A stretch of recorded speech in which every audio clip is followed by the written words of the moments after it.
What Insta360 has done with this new Flow 2 Pro gimbal is to actually listen to the feedback, go back to the drawing board and fix all the problems and literally redesign this gimbal from the ground up.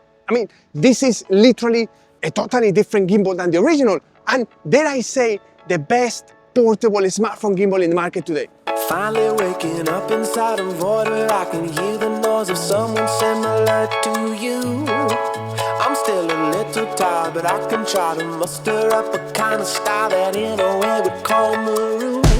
But you can't point me out when I am down and feeling like a pawn inside a game where I don't know the rules. Oh, we're making love and carving out a different road to take away, but I would never make you choose. Because what you want from a new gimbal is to actually offer something new. And in that regard, Insta360 has solved a big problem that the original Flow had. And it's the fact that with this type of gimbals, you have very limited tilting range. So you cannot do a shot from the ground up. It's just physically impossible, however much you swivel this hinge. But what they've done is a very clever design solution. If you spin this and then you turn it, you can now go from the ground up. And another benefit of this solution is that you can press and hold the reset button and engage the lock mode. And that way, your up and down shots are gonna look absolutely amazing. This is innovation. They've come up with a solution to a problem, and you don't see this with many gimbal manufacturers. And to go back to the original mode, you twist this, you turn it, and you are back on the original gimbal mode. I think this is really, really nice. And you still have the issue with the limited tilting range that you can mitigate a bit by just angling this hinge on this selfie stick, which is really, really nice. So for vlogging, this is really good. But the fact that you can do shots going down and up, that's a really big improvement.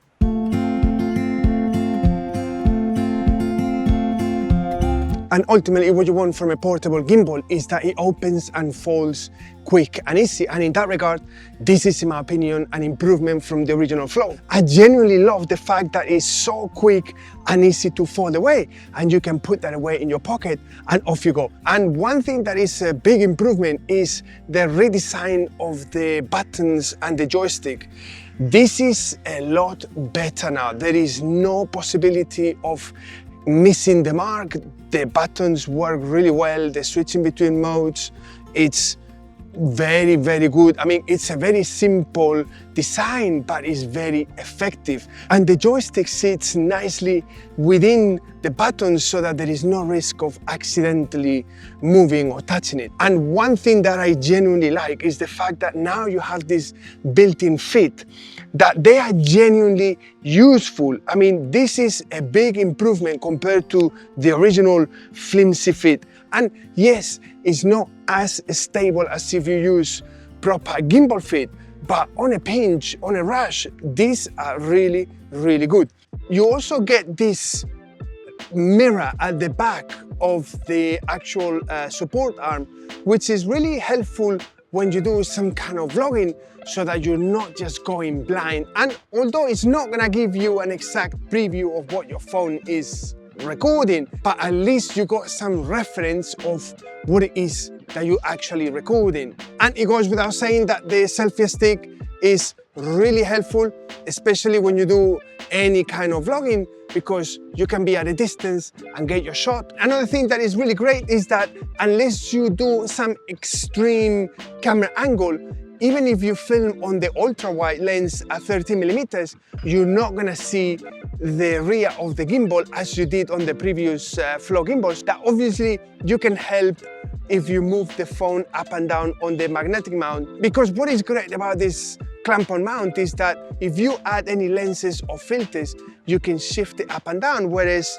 this MagSafe mount has to be stuck on the same place regardless of what accessories you use. So if you don't plan to use any lenses or any filters, well, maybe like a lightweight filter, this is probably just fine. I still prefer the clamp-on mount. Somehow, call me old school, I think it's a much more efficient way of clamping the phone onto the gimbal. But then again, you might be in a situation that this MagSafe mount might be just perfect for you. And when it comes to actually using the gimbal, you have over 10 hours of battery life, which is more than enough for a whole day's filming, actually probably 2 or even 3 days filming. So in that regard, I don't think you are ever gonna run out of juice halfway through a day. And you also have reverse charging if you need to recharge your phone using the power bank inside the actual gimbal itself. So that's actually really nice. And it genuinely works, which is not something that you can say of some of the gimbals that they advertise it, but it doesn't actually work. And the best thing that this gimbal has going, in my opinion, is the integration with the Insta360 camera app, because I think the app is really good.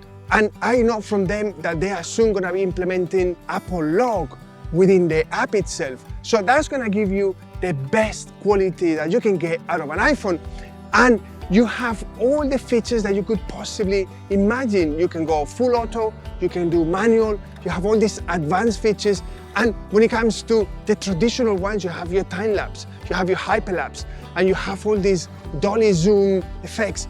Everything is there and is done really well. I am now gonna create a little sequence using the tracking features of this gimbal, and normally I would create a sequence where I enter this area and I walk up to the river or walk down to the river. But I have the sun over there, so if I do those shots, the sun is behind me and I'm gonna be backlit and you're not gonna see me. So what I'm gonna do is I'm gonna start from the river and then leaving this area. So let's get the first shot done and see how good the tracker in this gimbal is. Okay, so we're gonna start the recording now. Recording and get the track engaged, and there you go. And if you notice, I selected on the pre-framing grid to be positioned on the edge of the frame as I walk up so that the composition looks correct. So let's go for the next shot. Okay, so this next shot is actually gonna be quite complicated because I'm gonna tell the gimbal to track me through this shed, okay? And there is many poles. This is as difficult as it's gonna get when you build these kind of sequences, but let's see how good the tracker is and how well it does it.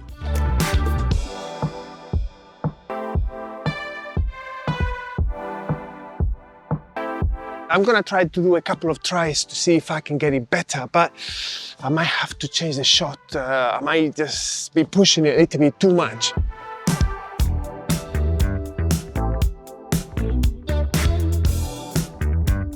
Now that it only goes through one beam, it did the tracking very well.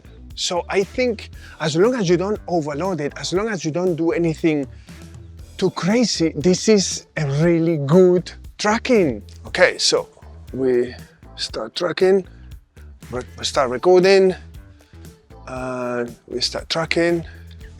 Let's pick me up from here.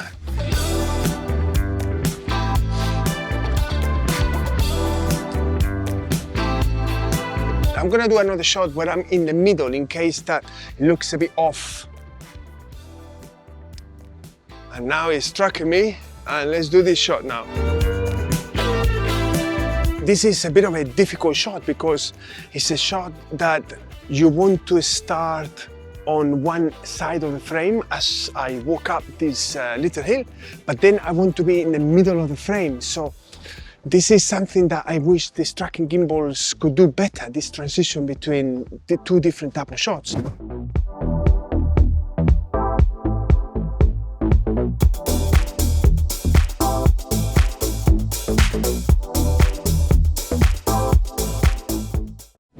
So what do I think about the tracking features of this gimbal? And I think they're really good, they're solid, they're reliable. The tracking is really smooth. You have accessories like this external tracker if you want to use third-party apps, because even though you can do tracking with whatever third-party app you have, the tracking is not as smooth as if you use this accessory. So if you use the Blackmagic app or any other camera app, this is an accessory that I really recommend, and it works with gesture controls and it's really great. The only downside that I see with this tracker is that you don't have the same level of customization as you do when you use the tracker on the app. And as a whole, if you use the Insta360 app and the tracker, you have a lot of options. It's really smooth. If you adapt your shot and don't try to do anything extreme, the tracking is really good.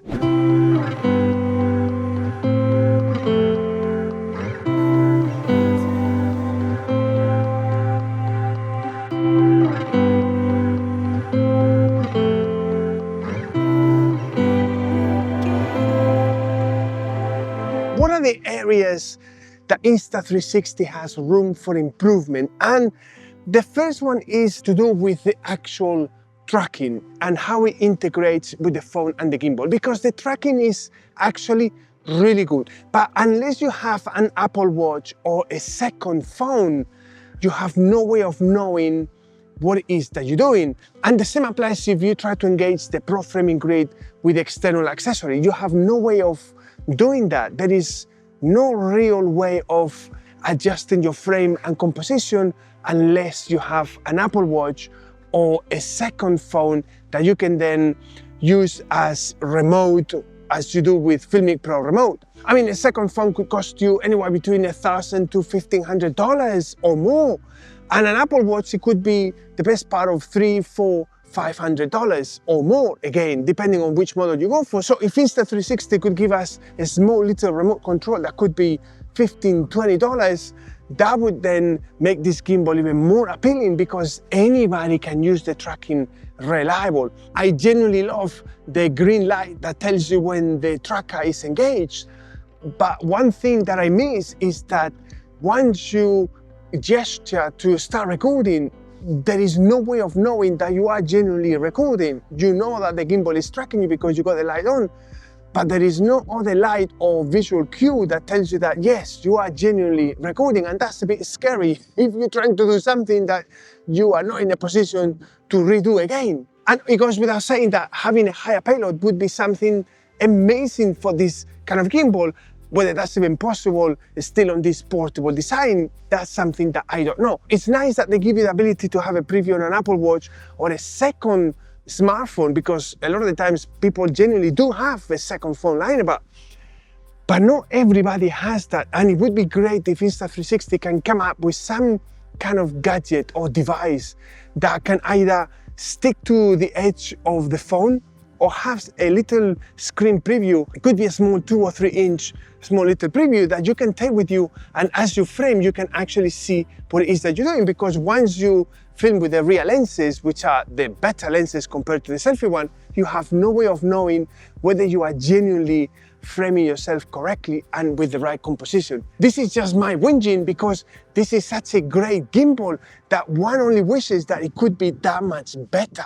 Now the question is, do I recommend this gimbal? Is this a good portable and compact gimbal? And the answer is yes. Insta360 has done a really good job. They fixed all the problems that the Flow had.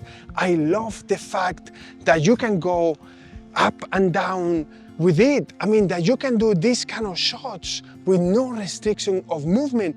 I think this is great. I mean, this is, to me, the highlight of this gimbal. The fact that you can do this so effortless, and you can then switch it back to the normal mode, I think is great. You can go vertical, you can go horizontal, all really quick. It's portable, it's lightweight. This is a really good portable gimbal. It's not perfect. There are things that I wish it would do differently, better, but as a whole, I think Insta360 has done a really good job with this.